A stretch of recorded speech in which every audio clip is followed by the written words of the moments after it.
حجوركم من نسائكم اللاتي دخلتم بهن فإن لم تكونوا دخلتم بهن فلا جناح عليكم وحلائل أبنائكم الذين من أصلابكم وأن تجمعوا بين الأختين إلا ما قد سلف إن الله كان غفورا رحيما والمحصنات من النساء إلا ما ملكت أيمانكم كتاب الله عليكم وأحل لكم ما وراء ذلكم أن تبتغوا بأموالكم محسنين غير مسافحين صدق الله ومولانا العلي العظيم وصدق رسوله النبي الكريم ونحن على ذلك لمن الشاهدين والشاكرين والحمد لله رب العالمين۔ بسم اللہ الرحمن الرحیم۔ شروع اللہ کے نام سے جو بڑا مہربان نہایت ہی رحم کرنے والا ہے۔ حرام کر دی گئی تمہارے اوپر تمہاری مائیں اور تمہاری بیٹیاں اور تمہاری بہنیں اور تمہاری پھوپھیاں اور تمہاری خالائیں اور تمہاری بھائی کی بیٹیاں اور تمہاری بہن کی بیٹیاں اور تمہاری اور وہ مائیں جنہوں نے تم کو دودھ پلایا ہے اور تمہاری وہ بہنیں جو دودھ کی بہنیں ہیں، دودھ کی وجہ سے ہے، اور تمہاری بیویوں کی مائیں یعنی تمہاری ساس اور تمہاری بیویوں کی وہ بیٹیاں جو تمہاری پرورش میں ہے، تمہاری عورتوں سے، تمہاری ان عورتوں سے جن کے ساتھ تم نے صحبت کی ہو، دخول کیا ہو، بس اگر نہ صحبت کی ہو تو کوئی حرج نہیں تم پر نکاح کرنے میں، اور تمہارے بیٹوں کی عورتیں اور وہ عورتیں جو تمہارے بیٹوں کے نکاح میں ہیں تمہاری نسل سے، اور یہ بھی حرام ہے کہ تم جمع کرو دو بہنوں کو مگر جو گزر چکا، بے شک اللہ تبارک و تعالی معاف کرنے والے اور رحم کرنے والے ہیں۔ اور خاوند والی عورتیں یہ بھی حرام ہے مگر وہ جن کے تم مالک ہو گئے ہو۔ یہ سب حکم اللہ تبارک و تعالی کی طرف کے ہیں جو تمہارے اوپر فرض کر دیے گئے ہیں۔ اللہ کے حکم جو تمہارے اوپر ہیں یہ سب فرض قرار دیے گئے ہیں اور تمہارے لیے حلال ہیں ان عورتوں کے علاوہ یہ کہ تم تلاش کرو اپنے مالوں سے قید میں رکھنے کو، نہ کہ مستی نکالنے کو۔ قرآن کریم کا آج کا درس اور آج کا سبق بہت اہم ہے۔ یہ سارے مسائل ہیں اور ہمارے اوپر فرض قرار دیے گئے ہیں۔ بہت غور سے سننے کا سبق ہے۔ 1 منٹ کے لیے بھی اگر ادھر ادھر دماغ آن کر دیا آج کے سبق میں، آیت نمبر جو سورہ نساء کی 23ویں جو آیت ہے اور 24ویں جو آیت ہے، یہ جو آپ کے سامنے تلاوت کی گئی ہے، فرمایا حرمت علیکم امہاتکم، حرام کر دی گئی تمہارے اوپر تمہاری مائیں۔ اب تمہاری مائیں، اب ماں کے ساتھ جتنے بھی رشتے ہیں یعنی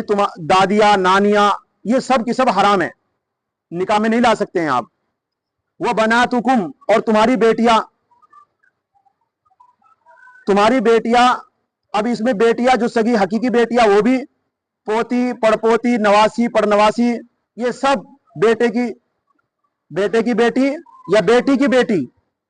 یا اس کی جتنی بھی نسل ہے، ہماری بیٹی سے جو نسل ہے یا ہمارے بیٹے سے، ان سے نکاح نہیں ہو سکتا ہے۔ وہ بناتکم وہ اخواتکم، تمہاری بہنیں۔ اب تمہاری بہنیں سوتیلی ہو یا حقیقی ہو، باپ شریک ہو یا ماں شریک ہو۔ باپ شریک کا مطلب یہ ہے کہ باپ ایک ہو ماں 2 ہو۔ ہوتا ہے نا ایسا کہ پہلے نکاح میں ایک عورت تھی باپ کے، وہ انتقال ہو گیا، اس کی ایک لڑکی ہے تو ہماری بہن لگتی ہے، حقیقی بہن ہماری بہن ہے وہ۔ یا اور ہم جو ہے اب دوسرا نکاح کیا ہے تو دوسرے نکاح میں اب وہ جب نکاح میں آ گئی ہمارے باپ کے دوسری عورت تو وہ ہماری ماں لگتی ہے۔ تو اگر اس کے ساتھ بھی کوئی لڑکی آئی ہے تو ہماری سوتیلی بہن لگے گی۔ تو باپ شریک ہو یعنی باپ کے ساتھ رشتے میں ہو یا ماں کے ساتھ رشتے میں ہو، تینوں طرح کی بہنیں حرام ہیں۔ سوتیلی ماں سوتیلی بہن وہ باپ کے ساتھ ہو یا ماں کے ساتھ آئی ہو ہمارے لیے, یا ہماری حقیقی بہن ہو, تینوں طرح کی حرام ہے, جن سے نکاح نہیں ہو سکتا ہے. وہ اماتکم, اور تمہاری پھوپھیاں. اب پھوپھیوں کا مسئلہ بھی یہی ہے کہ باپ, ہمارے باپ کی جو بہن ہے وہ ہماری پھوپھی لگتی ہے. اب وہ چاہے حقیقی بہن ہو یا وہ سوتیلی بہن ہو, یعنی ہمارے باپ کے جو ان کا ابا ہے ان کے ساتھ شریک ہو یا ماں کے ساتھ شریک ہو, تینوں طرح کی پھوپھیاں ہمارے لیے حرام ہے, نکاح نہیں ہو سکتا ہے. وہ خالاتکم, خالہ ہے, اسی طریقے سے ماں کے ساتھ جو حقیقی بہن ہے ہماری ماں کی وہ بھی حرام. ماں کی سوتیلی بہن وہ بھی حرام, وہ باپ شریک ہو یا ماں شریک ہو, ماں کے ساتھ آئی ہو یا باپ نے دوسری کے ساتھ نکاح کر کے اس کے ساتھ وہاں رہ گئی ہو. کبھی کبھی ایسا تھا کہ مرد نے نکاح کیا, عورت چلی گئی, لڑکی کو وہیں چھوڑ دی. اب باپ نے دوسرا نکاح کیا اور اس نکاح کے ساتھ ہم بھی آئے ہیں, اس نکاح میں ماں کے ساتھ ہم آئے ہیں, تو ہم بھی باپ کے بیٹے لگتے ہیں. اور باپ کی جو بیٹی پہلی عورت سے ہے وہ ہماری بہن لگتی ہے کیونکہ باپ کے ساتھ ہے وہ, تو اس سے بھی نکاح. تو اسی طریقے سے پھوپھیاں, خالہ ہے, ماں کے ساتھ سوتیلی ہو, ماں کی حقیقی بہن ہو, ہر طریقے سے وہ ہمارے لیے نکاح میں نہیں آ سکتی, ہمیشہ کے لیے, کبھی بھی نہیں. وہ بنات الاخی, اسی طریقے سے بھائی کی بیٹیاں ہیں. اب بھائی کی بیٹی وہ چاہے حقیقی بیٹی ہو, سوتیلی بیٹی ہو, یعنی بیوی ساتھ میں لائی ہو, وہ بھی چاہے جس طریقے سے بھی ہو, بھائی کی بیٹی ہمارے لیے حرام ہے. وہ بنات الاختی, اخت کہتے ہیں بہن کو, بہن کی بیٹی. اب بہن کی بیٹی کا بھی مسئلہ یہی ہے, وہ بہن کی حقیقی بیٹی ہو یا وہ اس کے شوہر کے ساتھ رہتی ہو وہ بیٹی ہو, سوتیلی ہو یا وہ ہو, تینوں طریقے سے, یا اس کے ساتھ دوسری ہو, دوسرے شوہر سے آئی ہو اس کے ساتھ, حقیقی, باپ شریک, ماں شریک, تینوں طریقے کی جو بہن کی بیٹی ہوگی لگتی ہوگی وہ ہر طریقے سے ہمارے لیے حرام ہوگی. وہ امہاتکم اللاتی, اس کے بعد وہ ہے حکم دودھ کا, کہ دودھ حدیث شریف میں آیا جس طریقے سے نسب کی وجہ سے جو رشتے حرام ہوتے ہیں وہی دودھ کی وجہ سے حرام ہوتے ہیں. حدیث شریف میں آیا کہ نسب کی وجہ سے, دودھ کی وجہ سے وہی رشتے حرام ہو جاتے ہیں جس طریقے سے نسب سے حرام ہوتے ہیں. تو وہ مائیں جنہوں نے ہمیں دودھ پلایا ہے, وہ چاہے 1 قطرہ پلایا ہو اور چاہے 10 قطرے پلائے ہوں, لیکن پیٹ میں اگر پہنچ گیا ہے تو ایسی صورت میں وہ ماں ہمارے لیے ہمیشہ کے لیے حرام ہے, کبھی بھی نکاح نہیں ہو سکتا ہے. وہ امہاتکم اللاتی ارضعنکم, یا دودھ والی بہن ماں ہے, اور وہ مائیں جنہوں نے تم کو دودھ پلایا ہے. وہ اخواتکم من الرضاعتی, اسی طریقے سے تمہاری وہ بہنیں جو دودھ کی وجہ سے ہے, یعنی ہم نے کسی عورت کا دودھ پیا 2 سال والی مدت میں یا 2.5 سال والی مدت میں, اس مدت میں جو دودھ پیئیں گے کوئی بچہ, اس کے جتنے بھی رشتے ہوں گے, ہماری جس کا ہم نے دودھ پیا ہے اس کی خالائیں, اس کی بہن, پھوپھیاں, جو بھی جتنے بھی رشتے لگتے ہیں اس کے اصولی ہو فروعی ہو, وہ سب کے سب ہمارے لیے حرام ہو جائیں گے. جس طریقے سے ہماری سگی ماں کے جو رشتے ہوتے ہیں وہ رشتے ہمارے لیے حرام ہوتے ہیں, اسی طریقے سے ہماری دودھ والی جو ماں ہے اس کی جو بیٹی ہے وہ ہماری بہن لگتی ہے, اس کی وجہ سے بھی نکاح نہیں ہو سکتا ہے. وہ اسی طریقے وہ امہات نسائکم, اب تیسری قسم بیان کی جا رہی ہے, تمہاری بیویاں, یعنی جن سے تم نے نکاح کیا ہے, نکاح کی وجہ سے کون سے نکاح حرام ہوتے ہیں اس کو بیان کیا جا رہا ہے. تم نے کسی عورت سے نکاح کیا, جو عورت تمہاری نکاح میں ہے اس کی جو ماں ہے وہ سوتیلی ماں ہو یا حقیقی ماں ہو, وہ ہمارے لیے حرام ہے, وہ ہماری ساس لگتی ہے, یہ ہمیشہ کے لیے حرام ہے. حدیث شریف میں آیا ہمیشہ کے لیے حرام ہے. اسی طریقے سے وہ عورت جو ہمارے نکاح میں ہے اس کے ساتھ جو لڑکی آئی ہے, جو اس کے ساتھ بچی آئی ہے, تو ہماری پرورش میں آ گئی ہے, تو ہماری پرورش میں آنے سے وہ حرام نہیں ہوتی, بلکہ جس عورت سے ہم نے نکاح کیا ہے اور نکاح کے بعد اس سے صحبت کی ہے, صحبت کی وجہ سے وہ عورت کے ساتھ جو آئی لڑکی ہے وہ ہمارے لیے ہمیشہ کے لیے حرام ہے, کبھی بھی نکاح نہیں ہو سکتا. اس کی ماں مرے جیے, کہیں طلاق ہو, کچھ بھی ہو, کبھی بھی ہمارے سے اس کا نکاح نہیں ہو سکتا ہے. جو ہمارے نکاح میں ایک بار آ کر کے اس کے ساتھ ہم نے صحبت اختیار کر لی ہو یا ہم نے شہوت سے اس کے ہاتھ لگا دیا ہو. اسی طریقے سے مرد نے جس عورت سے زنا کیا ہے اس کی جو ماں ہے